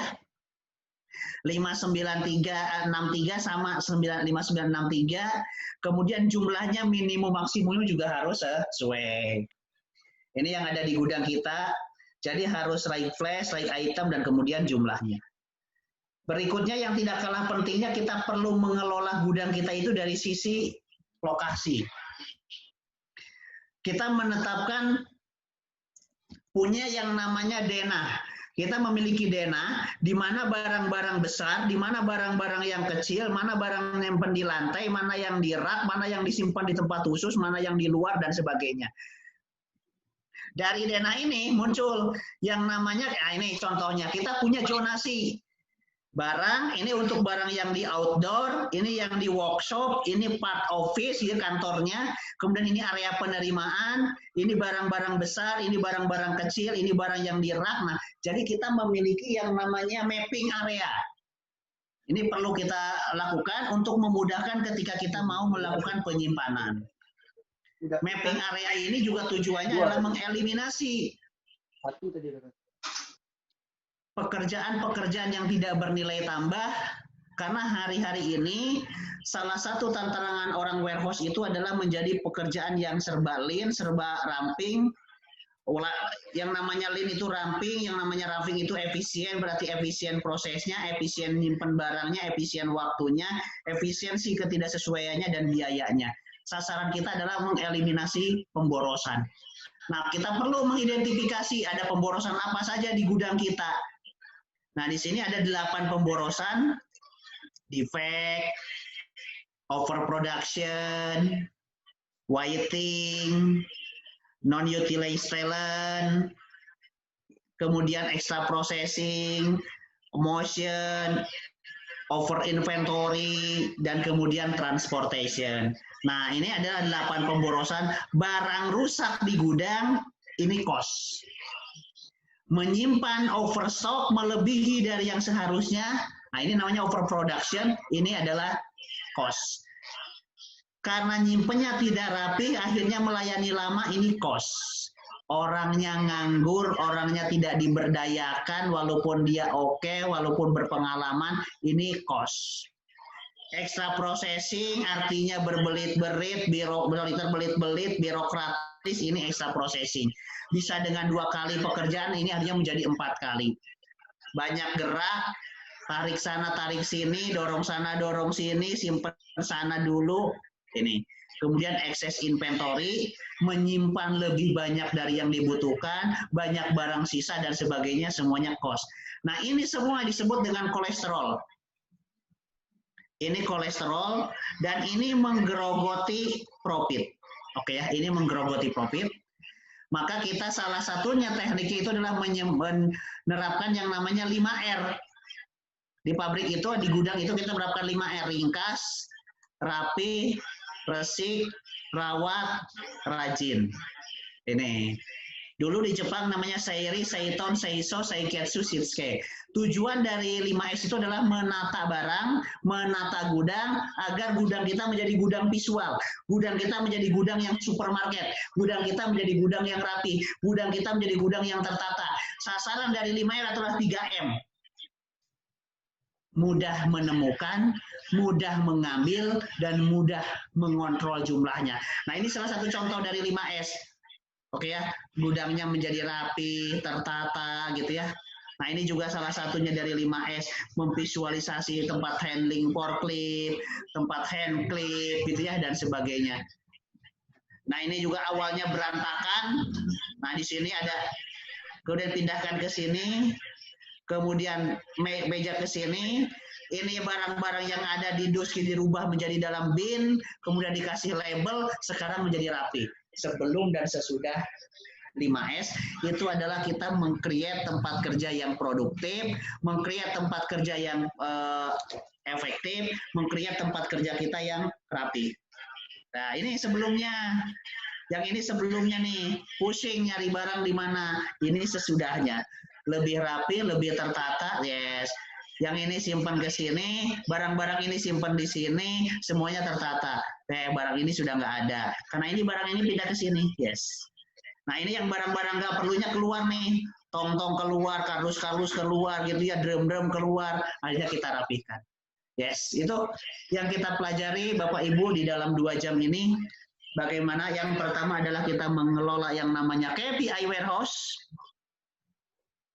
Yang kedua, kita mengelola proses warehouse. Dan yang ketiga, kita menciptakan lean warehousing.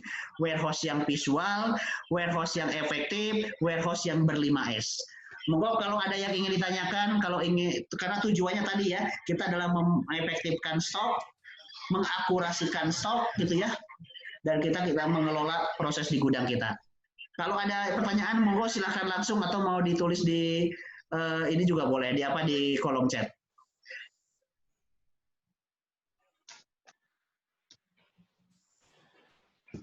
Sudah ada yang boleh bertanya? Pak, boleh Pak Dudung dari saya. Monggo Pak Herul. Saya kan ada pengalaman kerja sekitar 5 tahun di PT Astra Desi Motor, Pak. Nah, untuk dari model gudang sendiri, seperti yang pernah tadi Pak Dudung bilang, dia itu cross docking atau bisa dibilang progress line. Jadi dia tidak ada inventory, dia baru datang hari itu juga diproduksi, namanya just in time. Nah, itu betul. Lagi sedang coba saya terapkan di kosmetik, cuma ini terbentur dari segi metode atau SOP-nya. Sedangkan dari kosmetik sendiri itu ada CPKB, standar pembuatan kosmetik sendiri. Jadi barang yang datang itu memang harus dikarantina. Ada masa karantina, ada masa diluluskan atau di reject. Nah itu yang masih saya belum nemu salahnya di mana. Karena untuk just in time sendiri, kalau untuk QC check kayaknya dia akan di sana kesulitannya. Oke, kuncinya dari, ini basicnya Pak. Basicnya dari just in time itu 5S Pak. Itu basicnya. Oke ya, kalau yang namanya just in time itu kan eliminasi pemborosan Pak. Yeah. Agar bisa kita eliminasi pemborosan itu harus terlihat, harus terdiagnosa, harus nampak. Nah, untuk mendampakkan pemborosan itu kita dengan 5S.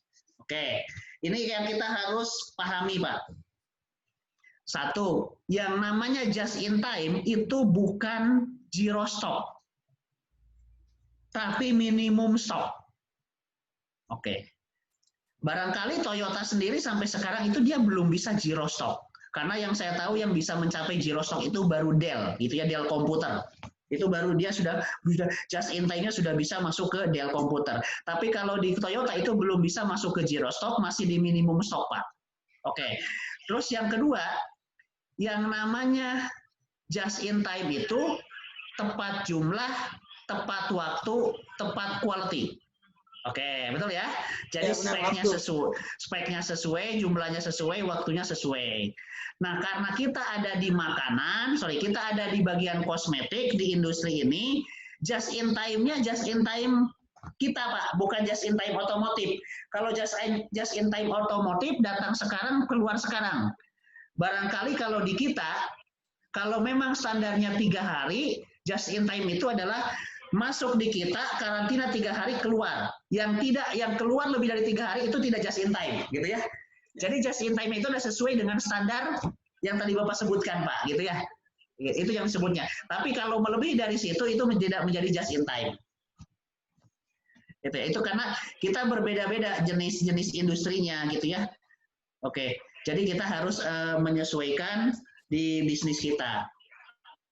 Oke. Terima kasih Pak Dudung. Siap. Terima kasih. Karena saya juga pernah bantu, ini pabrik pakan ternak Pak yang membuat pitacik yang di Bandung itu sama. Jadi mereka itu setelah produksi itu memang harus dilakukan dulu observasi sama QC selama 2 minggu. Dan just in time itu kalau proses diagnosisnya lebih dari 2 minggu itu tidak just in time. Jadi just in time itu harus sesuai dengan regulasi karena biasanya kalau perusahaan-perusahaan begini berhubungan dengan regulasi Pak. Iya Pak. Oke, thank you Pak Hairul. Silakan kalau ada lagi yang ingin didiskusikan, Bu Rina, Pak Riko, Pak Winanto.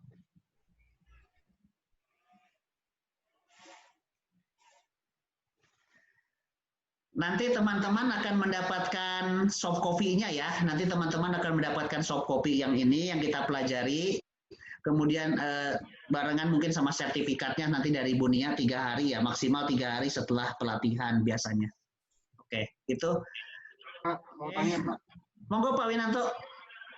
Bapak kan ada pengalaman waktu di LG ya, untuk stok opnam di LG kan Bapak bilang per bulan Pak.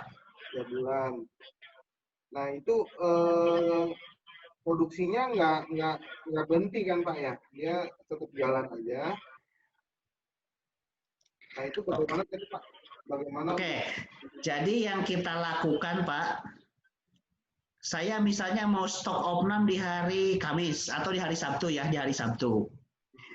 Nah, hari Jumat, orang shift Jumat itu sudah menyiapkan barang-barang yang akan digunakan untuk produksi hari Sabtu, Pak.